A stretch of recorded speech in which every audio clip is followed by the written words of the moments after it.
ఏమిటి తాత? కొత్తగా ట్రాక్టర్ కూడా కొత్తగా సాగు చేయబోతున్నావు. తిట్టి చేయొద్దు, కొబ్బరికాయ కొట్టద్దు.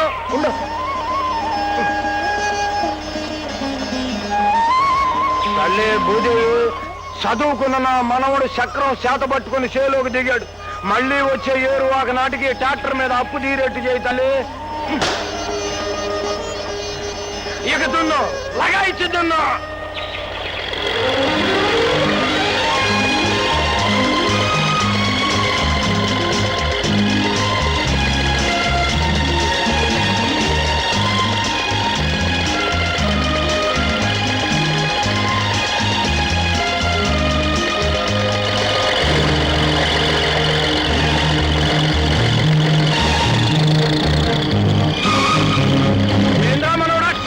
గింజుకుంటుందా?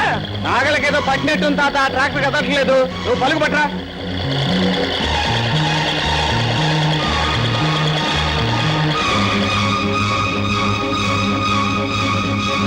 త్వరగా రా తాత. వస్తన్నా. ఇదిగో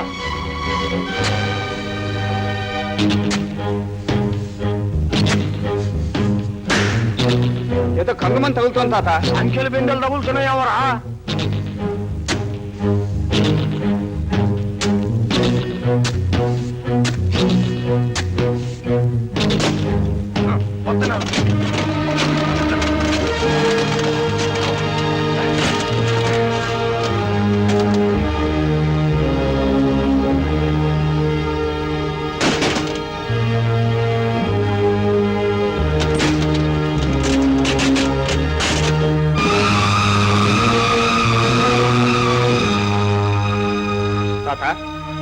తాత, ఏంటిది? ఒరే, ఇది మీ అమ్మ పెట్టరా? ఈ నగలన్నీ మీ అమ్మయ్యే.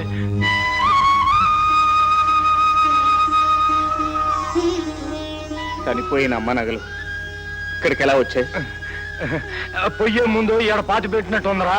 ఒరే రోజా, నువ్వు ఎగసాయం మొదలు పెట్టిన రోజునే ఇది బయట పడిందంటే మీ అమ్మ నిన్ను చల్లగా దీవిస్తోందరా.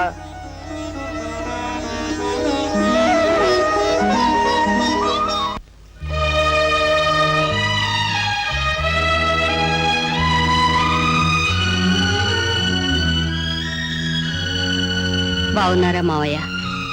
బాగానే ఉండవమ్మా. మరే నీ కొడుకు పెద్ద చదువు చదివాడు. ఇప్పుడు మన ఊళ్ళోనే ఉన్నాడు. నిన్ను చేను దున్నుతుంటే నీ నగలు పెట్టి దొరికిందమ్మా. ఒకవేళ ఈ జైలు నుంచి బయటికి రాకముందే నేను చచ్చిపోతే అవి నా బిడ్డకు ఉపయోగపడాలనే అక్కడ దాచాను మావయ్య. నేను నన్ను జ్ఞాపకానికి వచ్చావమ్మా.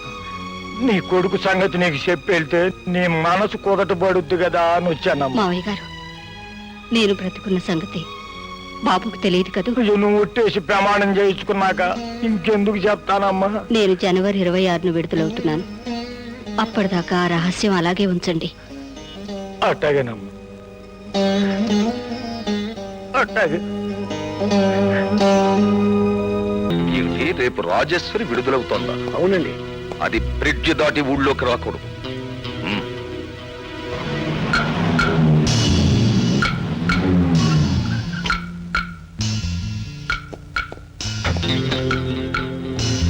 రాజేశ్వరి 6 గంటలకే జైలు నుంచి బయటకు వెళ్ళిపోయింది.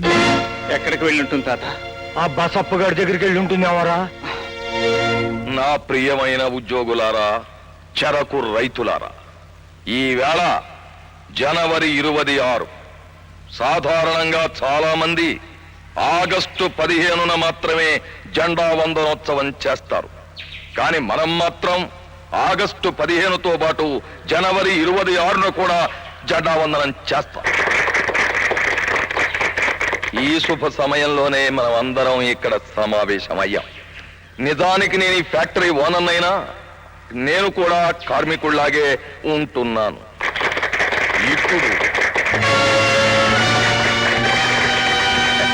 ఇప్పుడు జెండా వందనోత్సవం జరుగుతుంది.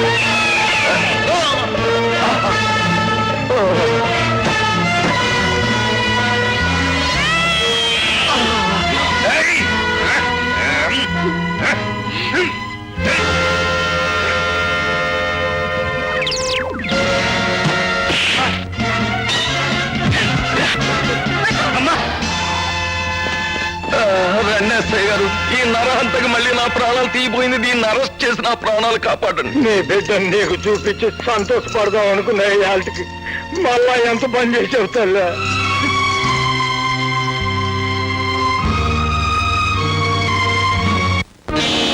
సుబ్బయ్య గారు అని నేను తప్ప మిమ్మల్ని ఎవరూ మర్యాదగా పిలవటం లేదు. మిమ్మల్ని సంస్కరించడం నా గ్రామ సేవలో ఒక భాగం కాకపోయినా మీ కూతురు లాంటి దాన్ని మిమ్మల్ని గురించి నలుగురు 4 రకాలుగా అంటుంటే భరించలేక చెప్తున్నాను.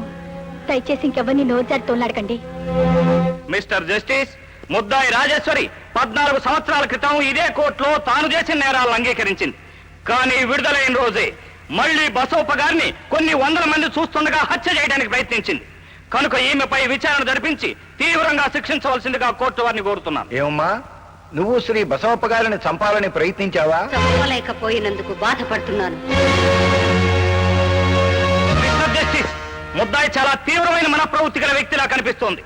ఎటువంటి నేరస్తులైనా, ఎంతటి దుర్మార్గులైనా నేరం చేసి న్యాయస్థానం ముందుకు వచ్చిన తర్వాత పశ్చాత్తాపం పొందుతారు, చేసిన తప్పు కుమిలిపోతారు. కానీ ఈ రాజేశ్వరి అవకాశం వస్తే మళ్ళీ బసవప్ప గారిని హత్య చేయడానికి సిద్ధపడేలా ఉంది. లాయర్ గారు, మీ నట్టింట్లోకి నల్లతా చూస్తుంది, కర్ర దెబ్బతిని కలుగులో దూరుతుంది. అవకాశం వస్తే మళ్ళీ మీరు దాన్ని కొట్టి చంపుతారా, క్షమించి వదిలేస్తారా? కొట్టి చంపుతారు కదూ? అలాగే నేను వాణ్ణి చంపాలనుకున్నాను. ఆయన్ని చంపాలని ఎందుకు అనుకుంటున్నావమ్మా?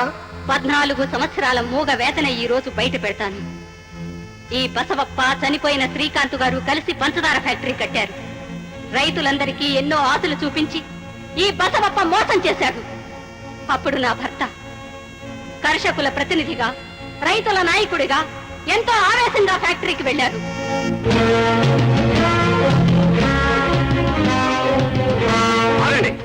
అడ్డులే, ఎవరు మీరు? శ్రీకాంత్ గారితో మాట్లాడాలి. యజమాని గారిని కలవడానికి వీలు పడదు. వీలు పడదా? ఆగండి, ఎవరు మీరు? రైతులం. రైతులైతే చేలో సాగు చేసుకోవాలి గాని ఈ గొడవలు దేనికి?